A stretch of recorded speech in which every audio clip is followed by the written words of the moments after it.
नमस्कार। जय हिंद दोस्तों। हम लोग बात करेंगे यूपी ट्रिपल एससी वीडियो और यूके पीएससी वीडियो के लिए हिंदी का अध्ययन कर रहे थे और आज का जो टॉपिक है वह है विराम चिन्ह। विराम चिन्ह बहुत छोटा इसका सिलेबस है, बहुत कम चीज़ें इसमें हैं और यहाँ से 1 से 2 नंबर का प्रश्न आ जाता है। सीधे देखते हैं हम लोग। विराम चिन्ह है, उनका नाम है और जो चिन्ह होते जिससे उनको पहचानते हैं उसको देखते हैं। सबसे पहले है पूर्ण विराम। पूर्ण विराम को कुछ इस तरह पहचानते हैं। अल्प विराम का चिन्ह है, अर्ध विराम का चिन्ह ऐसा है। अल्प विराम के ऊपर एक डॉट लगा देते हैं, अर्ध विराम बन जाता है। योजक चिन्ह ऐसा होता है। प्रश्नवाचक चिन्ह सब जानते हैं। विस्मयादि बोधक चिन्ह सब जानते हैं।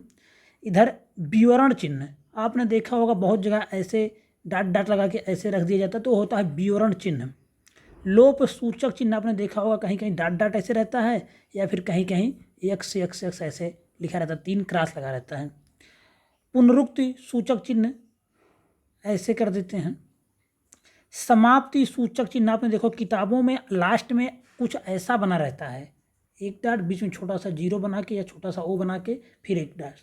टीका सूचक चिन्ह स्टार लगा देते हैं, ऊपर प्लस लगा देते हैं या प्लस प्लस लगा देते हैं 2 उसे टीका सूचक चिन्ह कहते हैं। अधोरेखा चिन्ह क्या होता है? अधोरेखा चिन्ह वह चिन्ह होता है जो किसी भी चीज़ को उस पर विशेष ध्यान देने के लिए, उसके महत्व को दर्शाने के लिए उसके नीचे अंडरलाइन हाईलाइट कर दिया जाता, अंडरलाइन कर दिया जाता है, नीचे एक रेखा खींच दी जाती है किसी भी वर्ड के, उसे अधोरेखा बोलते हैं। अधोरेखा चिन्ह है। ये चिन्ह को ही पूछेगा ये कौन सा चिन्ह किसका है। कब पूर्ण विराम बहुत पूछता है, अल्प विराम बहुत पूछता है, अर्ध विराम बहुत बार पूछा गया है, योजक चिन्ह बहुत बार पूछा गया है, विस्मयादि बोधक बहुत बार पूछा गया है। और अगर बात बता दें आपको तो अधोरेखा चिन्ह कई बार पूछा गया है।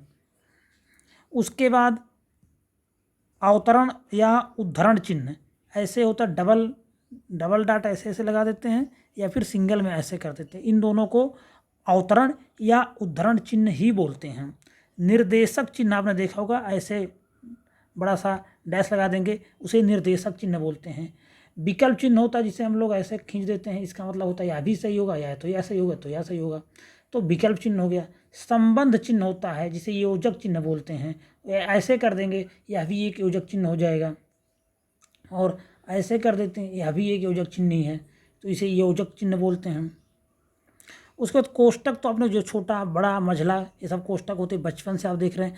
हंस पद या त्रुटि बोधक चिन्ह, अगर आपने मान लो कोई स्टेटमेंट लिख रहे हैं, कहीं कुछ छूट गया त्रुटि हो गया तो उसको काट के ऐसे लगा देते हैं, तो उसे बोलते हैं हंस पद या त्रुटि बोधक चिन्ह। तुल्यता सूचक चिन्ह होता है, इसको बोलते हैं तुल्यता सूचक चिन्ह, इसको ऐसे बोलते हैं। और जो यहाँ पे मैंने बताया था संबंध चिन्ह या योजक चिन्ह, उसको ऐसे बनाते हैं, इसे बोलते हैं तुल्यता सूचक। जब किसी की तुलना की जाती है तो यहाँ पे इसका प्रयोग किया जाता है। उपविराम चिन्ह होता है, उपविराम चिन्ह 2 डॉट ऐसे रख दीजिए। लाघव चिन्ह होता है, 1 डॉट ऐसे रख देते हैं। तो इस प्रकार से पूरे जो मतलब कि विराम चिन्ह है, सिर्फ यहीं से प्रश्न आता है विराम चिन्हों में। सबसे अधिक पूछा गया आज तक यूपी ट्रिपल एससी या यूके पीएससी की एग्जाम में तो पूर्ण विराम को पूछा गया है। अल्प विराम बार बार पूछा गया है, अर्ध विराम भी 1 से 2 बार पूछा गया है, योजक चिन्ह पूछा गया है। अगर जैसे 2 शब्द कोई पुनरुक्त होती किसी ध्वनि की तो बीच में योजक चिन्ह लगा देते हैं। उसके बाद प्रश्नवाचक चिन्ह तो आप लोग जानते हैं। विस्मयादि बोधक, जहाँ पर कोई भी बहुत ज़्यादा हर्ष उल्लास कुछ भी दिखाता है, दुख, तो हाँ विस्मयादि बोधक चिन्ह लगा दिया जाता है। विवरण चिन्ह का कोई बहुत कम पूछा गया। लोप सूचक चिन्ह सब जानते हैं। पुनरुक्ति सूचक चिन्ह ऐसे होता है। और समाप्ति सूचक चिन्ह की बात किया जाए तो आपने देखा होगा समाप्ति सूचक चिन्ह किताबों में आपने देखा होगा, जब पेज खत्म हो जाता है चैप्टर तो ऐसा नीचे ऐसे बना दिया जाता है समाप्ति सूचक चिन्ह। उसके बाद टीका सूचक चिन्ह आपने देखा होगा, कुछ इस तरह होता है। अधोरेखा चिन्ह का बहुत महत्व है, क्योंकि किसी भी स्टेटमेंट में किसी भी शब्द के महत्व को दर्शाने के लिए उसे नीचे हाईलाइट अंडरलाइन कर देते हैं, तो उसे अधोरेखा चिन्ह बोलते हैं। विकल्प चिन्ह होता है। उसके बाद संबंध चिन्ह या योजक चिन्ह होता है, इस तरह से कुछ। और उसके बाद अवतरण या उद्धरण चिन्ह, में 2 बार इसको इसलिए बता रहा हूँ क्योंकि चिन्ह ही पूछेगा कि इसको बताइए कौन सा चिन्ह है या किसके लिए कौन सा चिन्ह प्रयोग किया जाता है। निर्देशक चिन्ह होता है, ऐसे कुछ कर देते हैं। कोष्टक आप लोग जानते ही हैं। हंस पद या त्रुटि बोधक चिन्ह पूछा गया, बहुत महत्वपूर्ण है। जब भी हम कोई लाइन लिखते हैं, अगर कहीं भी कुछ मिसप्रिंट हो जाए उसको काट के ऐसे लगा देते हैं या ऐसे लगा देते हैं, उसके बदले में यहाँ लिखा गया। उपविराम चिन्ह है और लाघव चिन्ह है। अब हम दूसरा पॉइंट देखते हैं। मनोविकार सूचक शब्दों वाक्यांशों तथा वाक्यों के अंत में विस्मय बोधक चिन्ह का प्रयोग किया जाता है। किसमें? मनोविकार सूचक शब्दों वाक्यांशों तथा वाक्यों के अंत में विस्मय बोधक चिन्ह, जिसका साइन ऐसे कुछ होता है, प्रयोग किया जाता है। तीसरा पॉइंट है, किसी पद, उपवाक्य आदि की विशेषता दिखाने के लिए शब्द के नीचे एक रेखा खींची जाती है, इसे अधोरेखा चिन्ह कहते हैं। तो ये जो हम ये सब रेखाएं खींच रहे हैं, यही अधोरेखा है, इसी को अधोरेखा बोलते हैं।